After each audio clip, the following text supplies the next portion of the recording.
بسم اللہ الرحمن الرحیم۔ السلام علیکم ورحمۃ اللہ وبرکاتہ۔ مرد کی پسلی سے عورت کو بنا کے اللہ تعالیٰ نے مرد کو اپنی اس حکمت کا اشارہ دیا کہ میں نے اس عورت کی تخلیق فرشتوں کی لائی مٹی سے نہیں کی، میں نے اسے تمہارے جسم کے حصے سے اس لیے نکالا کہ عورت کا تقدس اور پردہ قائم رہے۔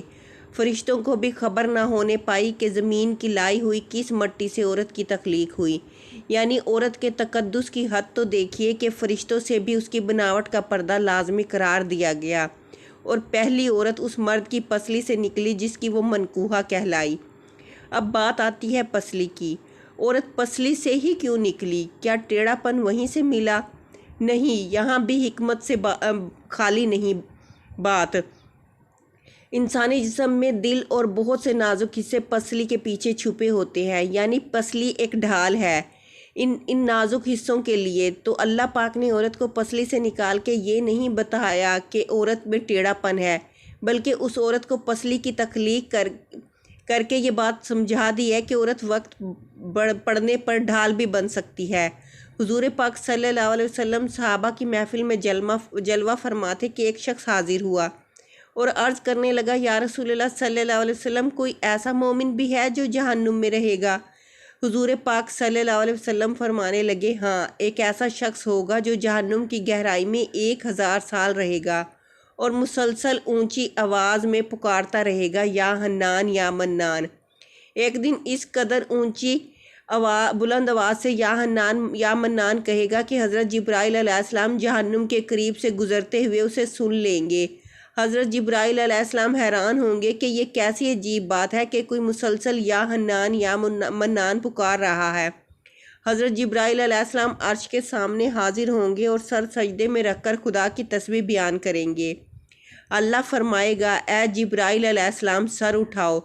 جیسے ہی حضرت جبرائیل علیہ السلام سر اٹھائیں گے تو اللہ فرمائے گا کہ بتاؤ جبرائیل علیہ السلام، کیا عجیب دیکھا آج تم نے؟ حضرت جبرائیل علیہ السلام عرض کریں گے، اے ہمارے رب، میں نے جہنم سے آتی ہوئی ایک آواز سنی ہے جو کہ گہرے گڑھے سے لگ رہی تھی۔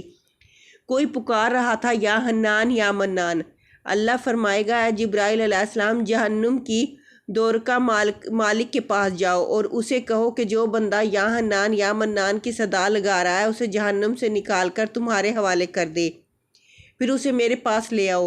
حضرت جبرائیل علیہ السلام جہنم کے دروازے پر تشریف لے جائیں گے، دروازے پر دستک دیں گے، مالک باہر آئیں گے۔ حضرت جبرائیل علیہ السلام انہیں اللہ پاک کا حکم سنائیں گے۔ حکم سن کر مالک جہنم کے اندر جائیں گے۔ حضرت محمد صلی اللہ علیہ وسلم نے فرمایا، جیسے ماں اپنے بچے کو پہچانتی ہے، مالک ایسے جہنم کو پہچانتے ہیں۔ اس کے باوجود آپ یا حنان یا منان کہنے والے شخص کو تلاش نہیں کر پائیں گے۔ باہر تشریف لائیں گے، حضرت جبرائیل علیہ السلام سے عرض کریں گے، اے جبرائیل، جہنم نے گہرا سانس لیا ہے، اس لیے کون سی چیز پتھر ہے، کون سی چیز لوہا ہے، کون انسان ہے، اس کی پہچان نہیں ہو رہی۔ حضرت جبرائیل علیہ السلام پھر اللہ کی بارگاہ میں سجدہ کریں گے۔ اللہ پاک ارشاد فرمائے گا، اے جبرائیل علیہ السلام، سر اٹھاؤ، تم یا حنان یا منان کہنے والے کو کیوں نہیں لائے؟ جبرائیل علیہ السلام عرض کریں گے، مولا دور کا جہنم مالک نے بھی معذرت کر لی ہے، کہتے ہیں جہنم نے گہری سانس لی ہے، اس وجہ سے پتھر، لوہے اور انسان کے درمیان کوئی فرق نہیں بچا ہے، تو یہ سب جل کر کوئلہ بن چکی ہیں، کسی چیز کی پہچان نہیں ہو پا رہی۔ اللہ فرمائے گا، جبرائیل، مالک سے کہو میرا بندہ جہنم کے فلاں گڑھے میں فلاں کونے میں اس حالت میں پڑا ہوا ہے۔ حضرت جبرائیل علیہ السلام جہنم کے دروازے پر جائیں گے اور حضرت مالک کو یا حنان یا منان پکارنے والے کا پتہ بتائیں گے۔ حضرت مالک جہنم کے اندر جائیں گے اور دیکھیں گے کہ ایک شخص اس کے پاؤں اس کی پیشانی کے ساتھ اور اس کی ہاتھ گردن کے ساتھ بندھے ہوئے ہیں، اور جہنم کے سانپ بچھو اس کے ساتھ لیٹے ہوئے ہیں۔ حضرت مالک اس کی زنجیریں توڑ دیں گے اور جہنم سے نکال کر حضرت جبرائیل علیہ السلام کے حوالے کر دیں گے۔ حضرت جبرائیل علیہ السلام اسے عرش الہی کے سامنے لے کر حاضر ہوں گے، سر سجدے میں رکھیں گے۔ اللہ پاک فرمائے گا، جبرائیل علیہ السلام، سر اٹھاؤ۔ جبرائیل علیہ السلام سر اٹھائیں گے۔ اب اللہ پاک اس بندے سے فرمائے گا، اے بندے، کیا میں نے تیری بہترین تخلیق نہیں کی تھی؟ کیا میں نے تیری طرف رسول نہیں بھیجے تھے؟ کیا میرے رسولوں نے تمہیں میری کتاب نہیں سنائی تھی؟ کیا میرے رسولوں نے تمہیں نیکی کا حکم نہیں دیا تھا؟ کیا تجھے برائی سے منع نہیں کیا تھا؟ وہ بندہ ساری باتوں کو مانے گا، اقرار کرے گا، یا اللہ تو نے میری بہت اعلیٰ تخلیق فرمائی، تیرے رسول بھی تشریف لائے اور انہوں نے تیرے احکام بھی سنائے۔ اللہ پاک فرمائے گا فلاں فلاں گناہ کیوں کیے؟ وہ عرض کرے گا یا اللہ میں نے اپنی جان پر ظلم کیا جس کی سزا میں مجھے جہنم میں ڈال دیا گیا۔ اے اللہ اس کے باوجود میری امید نہیں ٹوٹی، مجھے تیری رحمت سے امید تھی کہ میں یا حنان یا منان پکارتا رہا۔ مولا تو نے مجھے اپنے فضل سے جہنم سے نکالا، یا اللہ مجھ پر رحم فرما۔ اللہ پاک فرمائے گا اے فرشتوں گواہ ہو جاؤ، میں نے اس پر رحم کیا اور اسے معاف کر دیا۔ ناظرین آئیے اپنا اپنا محاسبہ کرتے ہیں۔ کیا ہم میں کوئی ایسا ہے جو کہہ سکے کہ میں اپنے ایمان کا حساب کر سکتا ہوں؟ اپنی اپنی گریبانوں میں نظر ڈالیں، کوئی ایسی خوبی جس پر ہمیں یقین ہو کہ ہمیں دوزخ میں نہیں ڈالا جائے گا۔